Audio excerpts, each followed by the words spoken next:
مومنو اسی اللہ کی طرف رجوع کیے رہو اور اس سے ڈرتے رہو اور نماز قائم کرتے رہو اور مشرکوں میں نہ ہونا اور نہ ان لوگوں میں ہونا جنہوں نے اپنے دین کو ٹکڑے ٹکڑے کر دیا اور خود بھی فرقے فرقے ہو گئے. ہر فرقہ اسی میں مگن ہے جو اس کے پاس ہے، اور جب لوگوں کو تکلیف پہنچتی ہے تو اپنے پروردگار کو پکارتے ہیں اسی کی طرف رجوع کرتے ہوئے.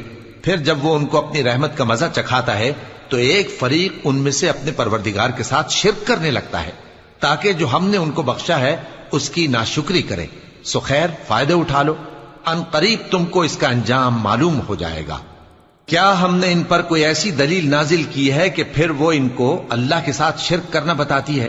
اور جب ہم لوگوں کو اپنی رحمت کا مزہ چکھاتے ہیں تو وہ اس سے خوش ہو جاتی ہیں، اور اگر ان کے اعمال کے سبب جو ان کے ہاتھوں نے آگے بھیجے ہیں انہیں کوئی تکلیف پہنچے تو نا امید ہو کر رہ جاتے ہیں.